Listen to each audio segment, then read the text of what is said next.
Okay, we're live. Hi. So we were doing the other stream and I wanted to jump over here and do a stream and thank you, testing. Hello, there you are. Welcome. Everybody come back in to the chat room. The other chat was going so long, I didn't want to drag this one out. Welcome back. Hi, how are you?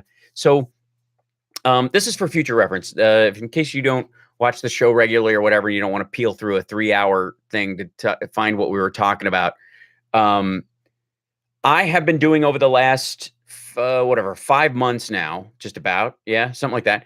I started on my birthday with what I called Project 50, and this was to get myself in the best physical shape I could possibly be in, and better than I'd ever been in my life. So I've been in fairly okay shape my whole life, and in you know, and I think that's, that can be kind of a curse sometimes because you take it for granted. You're like, yeah, I look fine.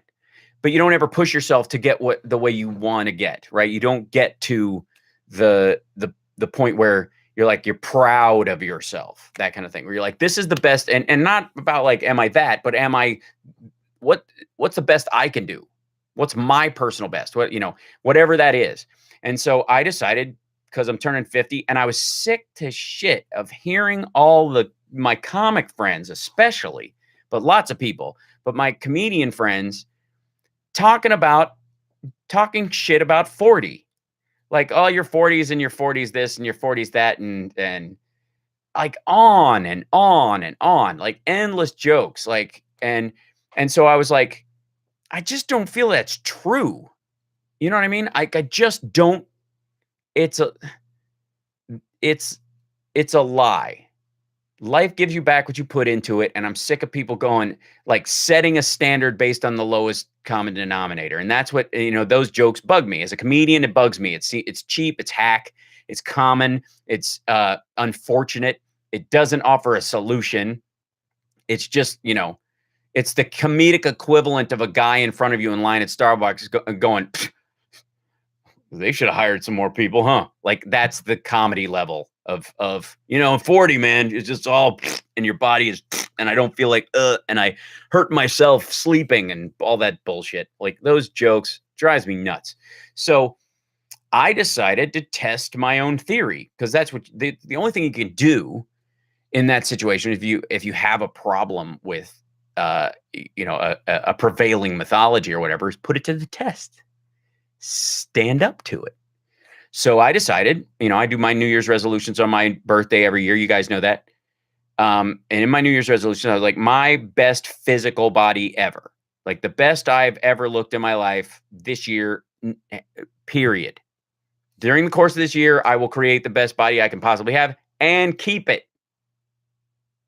So how do you do that? So I started, I immediately set the plan in motion. I already been working out for years, but I got more strategic about it. And I also wanted to do this in a way that it required is the least amount of effort, so I wouldn't quit or I wouldn't get distracted, or even if I got other work, like I had to go to China during this time. I'm on tour sometimes. If I'm in a town and they got a crap gym in the hotel, it won't, will it set the whole thing back, and I don't want to have to be one of these strategic eating idiots where I have to leave the house with, 4 Tupperware things of chicken and rice, that kind of thing. So it's just not practical. Like, I just don't see people living like that. And so if I was going to do it and then pick it up, and pass it on,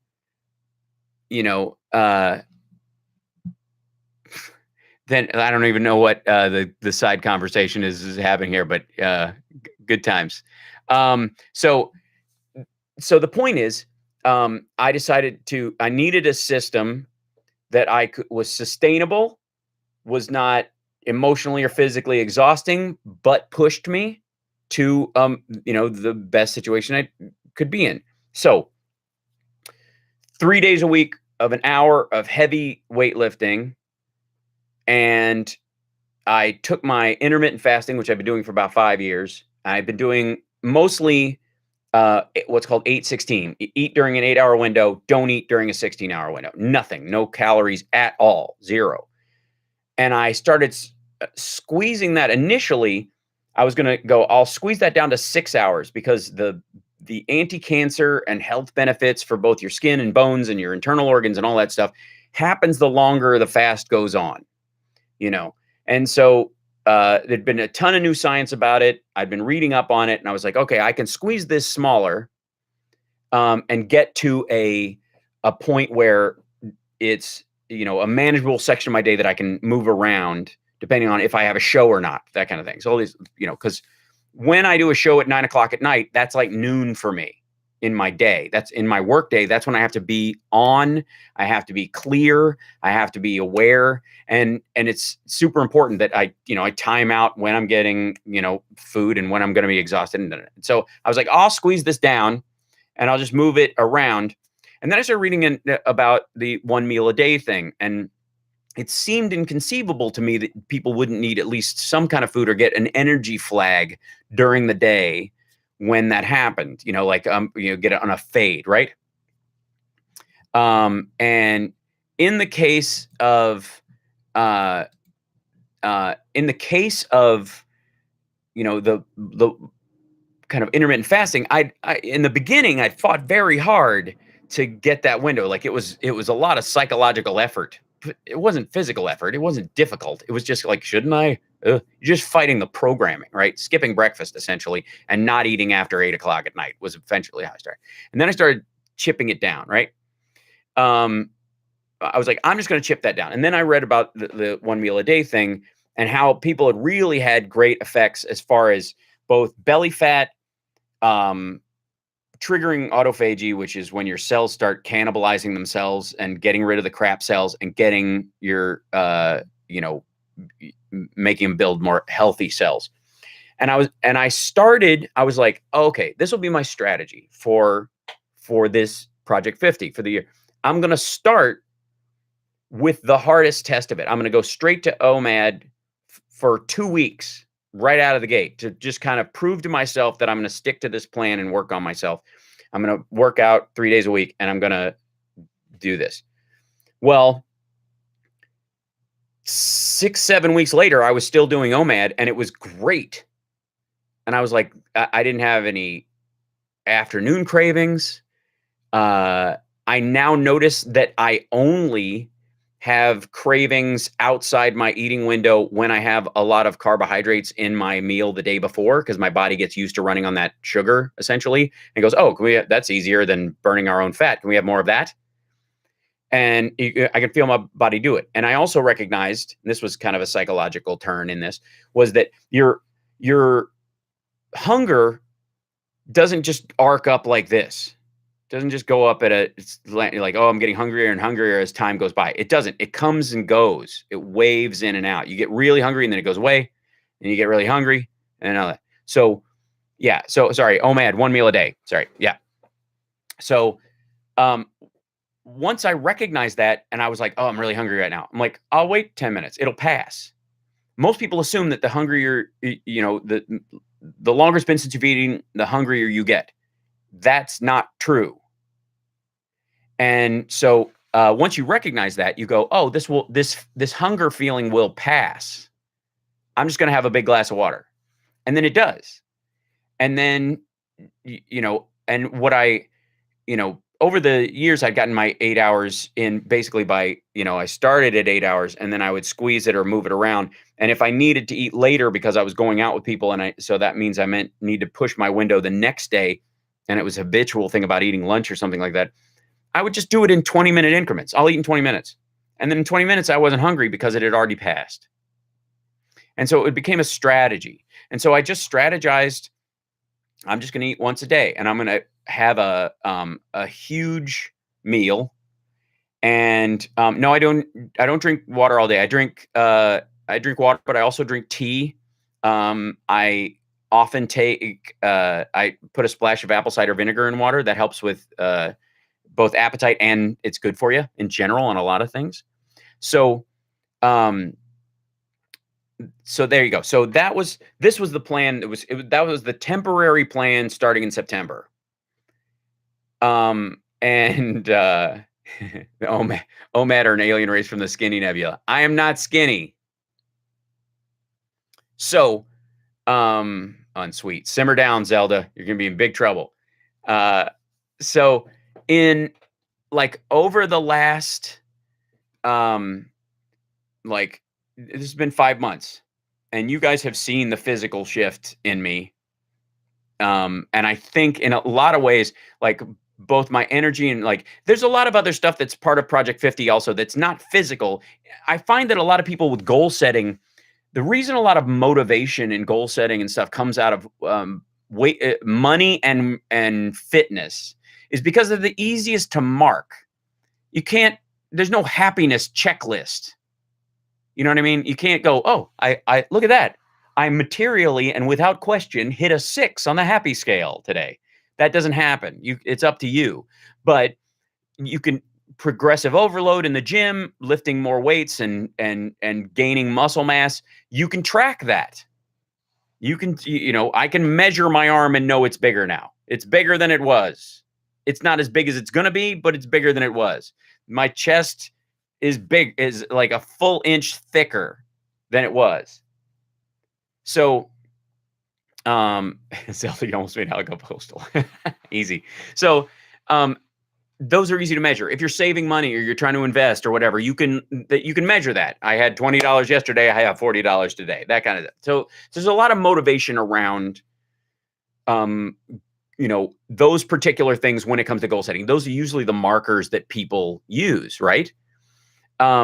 So, but there are a lot of other aspects, usually, cognitive in some ways, that are harder to match and that are just as important. So over the course of, me being a Mason and being in Freemasonry and becoming an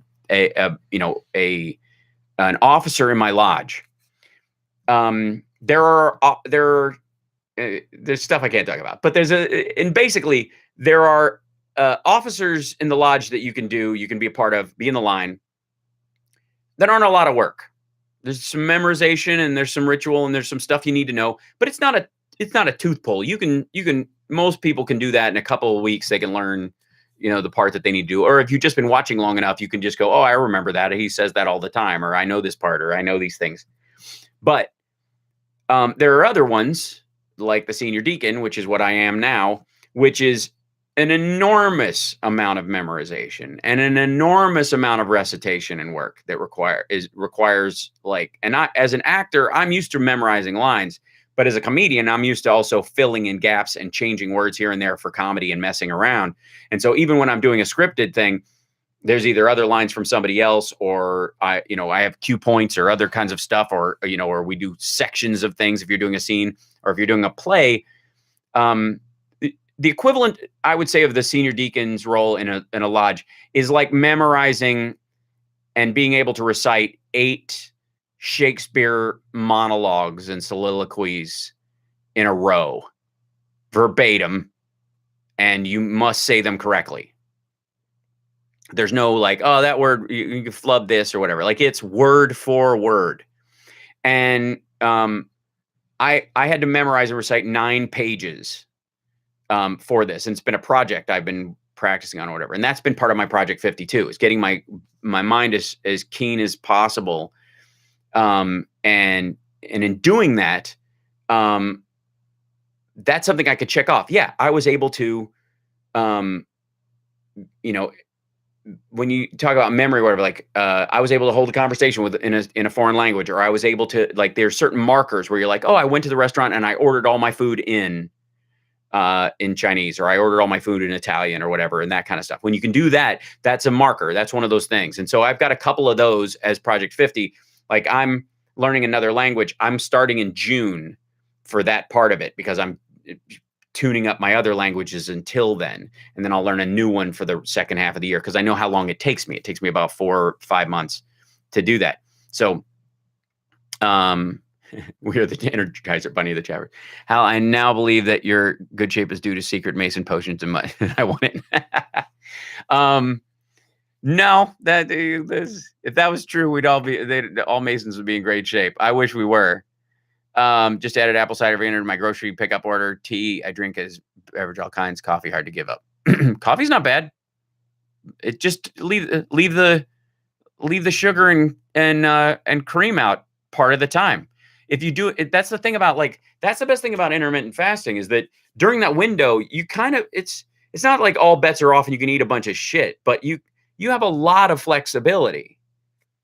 Gravity is not your enemy. Gravity is not your enemy. Gravity is what makes weights heavy. And by lifting them and experiencing that manufactured adversity, that's what makes you healthier. Stairmasters, gravity is your friend. Gravity is why you're not drowning right now. Fighting gravity is a gift. Coffee, tea, or me? All of them are fine, Amos. Tom Art knows the Greek alphabet, probably can recite it backward. Yeah, absolutely. Try 0G for any length of time. It's actually very bad for you. That's true. That's right. Notice that people who do what they know isn't right will often go after the ones who are doing things the right way with annoying smugness. I experienced that this week with the writing. Yeah, I mean, Ginger, you're a beast when it comes to writing. It is super like Tom Hartman must be looking over his shoulder at you catching up. You know, both of you are going to be running for the same Guinness book as the ability to write as much stuff. And again, I had to. One of the hardest things about doing this, and this is, I'll finish on this because you got to go. But one of the hardest things about setting these goals for yourself is not that is not getting people to believe in you or coach you or cheer for you or support you or finding those people. Because I got news for you. You'll probably have more people in your life who will tell you you are fine the way you are. Because that's how we have been programmed right now. We have been programmed to, for the most part, most people are loving and supporting of their family members in the abstract all the time. If you're like, yeah, I'm thinking about losing some weight, you don't have to lose weight. You look great. Like they'll say that kind of stuff. And they mean well. They really, really do. But that's a one-off. Those people will say that. And then when you're going to the gym later and they'll get weird about it. And when you have your culture of eating, because I don't believe in dieting, you have a culture of eating. I have a culture of eating. My one meal a day thing right now, and by the way, the way I do it mechanically, 5 days a week, strict OMAD. Weekends, I can do OMAD, or if I want to, I can open it up to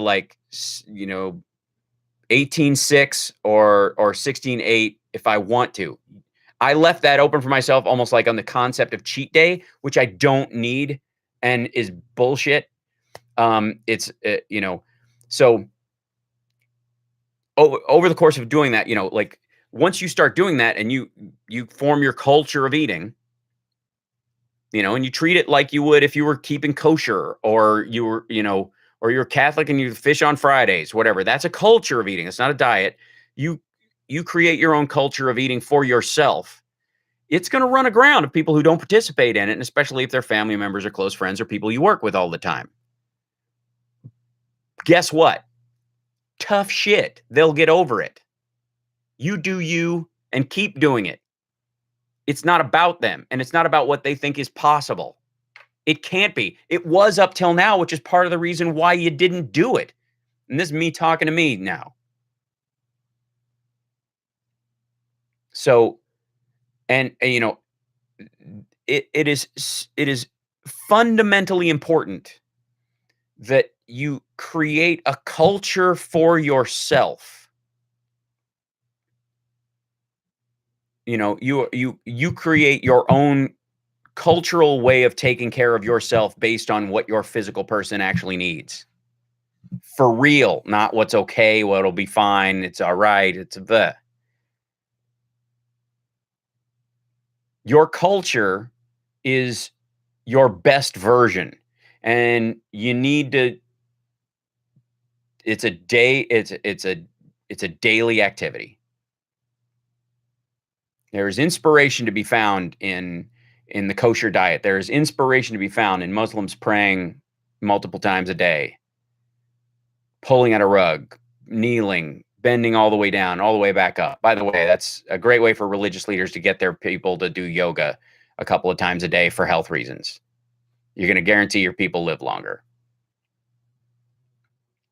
It's why yoga is so integral to the religious practice of India. That's it. It probably has 20 TED Talks in him. For real. Find what works for you and allow it to be, and defend it like it's your culture.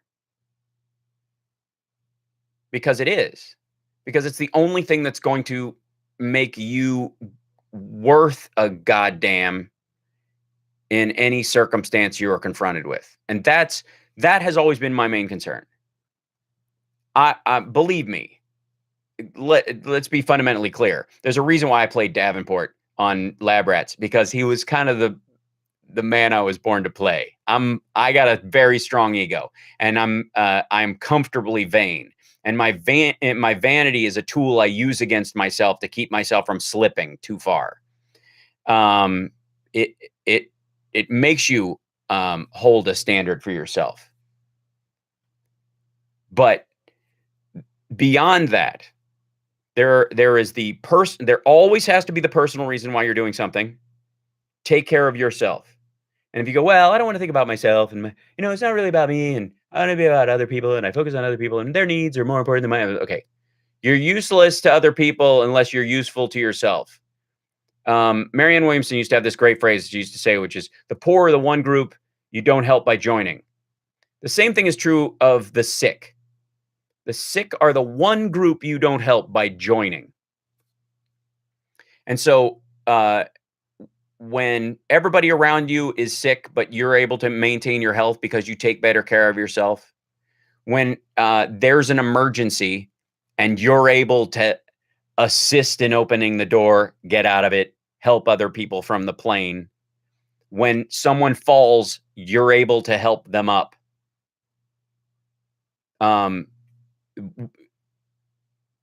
Or you have the cognitive ability to, CPR, or you speak a foreign language, so if someone's lost, you can help them. All those things. That's why. And they're parallel tracks. One is not more important than the other. And I'm a big believer personally that the spiritual community has basically created the quote ego as a replace. I don't know why I'm air quoting today. I feel like I'm being chased by rabbits. They created the ego as a filler for the devil, and I don't buy the concept that the ego means ill. If it's a part you can't shake, it's here for a reason, and your ego is here to tell you that you have a material worth in this world and you have a material responsibility in this world.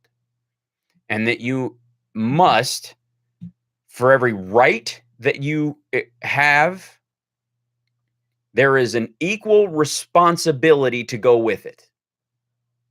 And so to me, personally, I think it's immensely important that as we start talking about universal health care, as we start talking about Medicare for all, at the same time, we start talking about how people can be more responsible for and better caretakers of their personal health.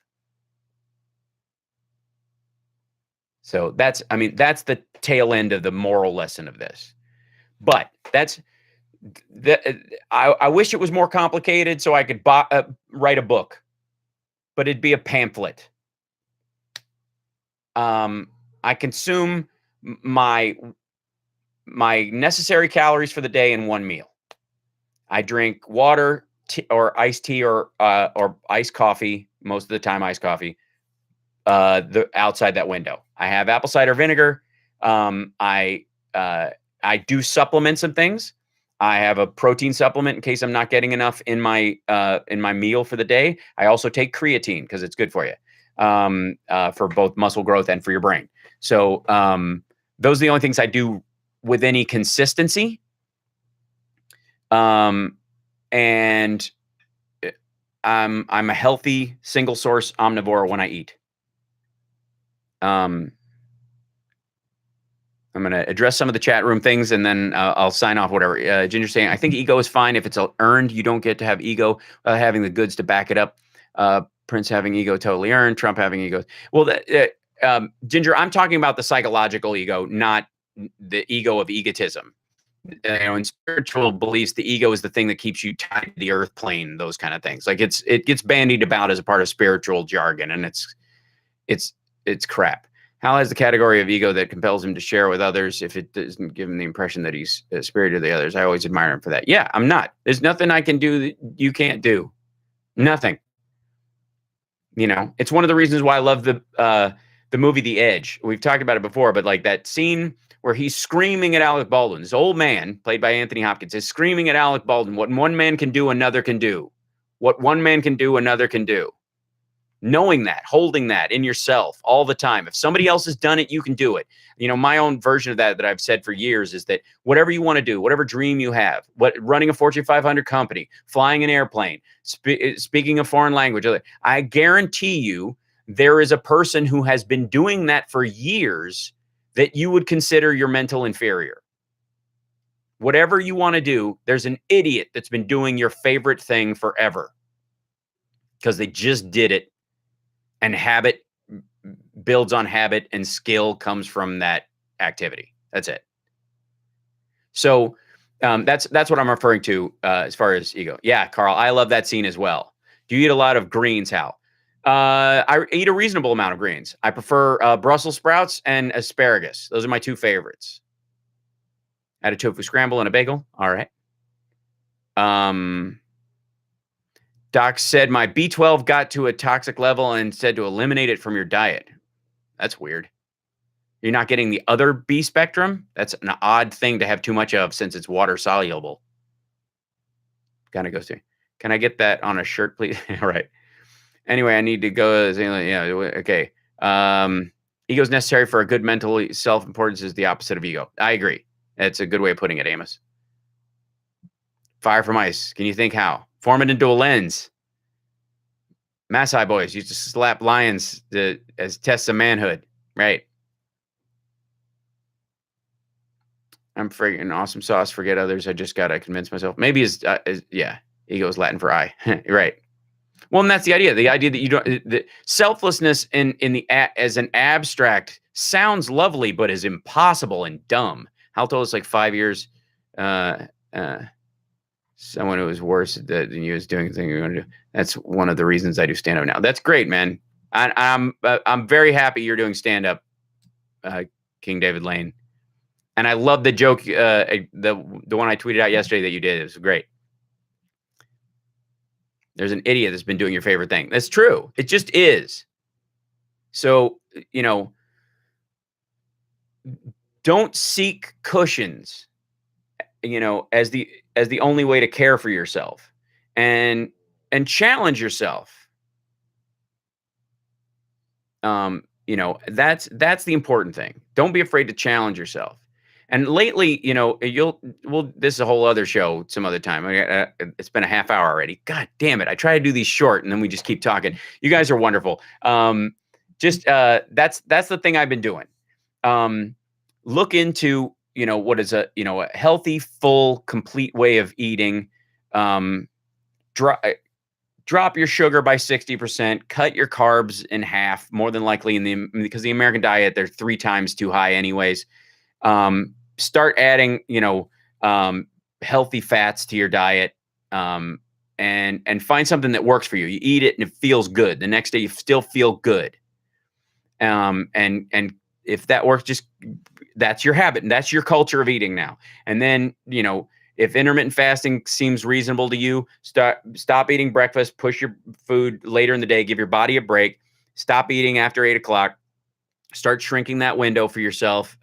Whatever's comfortable over time, go gradually, or if you can do it right away, that's awesome. And then get to a gym or calisthenics or workout, something strenuous that pushes you, preferably with some weight that you have to lift 3 times a week. That's my experience of those things that have made, a measurable difference. By the way, I ate a whole pizza 2 days ago in one sitting. Like at like like that. Like that. And a salad and some other stuff. Like I don't Summer was with me when we went to visit my dad, and we're sitting at this restaurant in this in Kentucky, and I ordered 3 entrees because that's my meal for the day. And the woman's like, "Yeah, you're not going to be able to eat that whole thing." I was like, "Just bring it."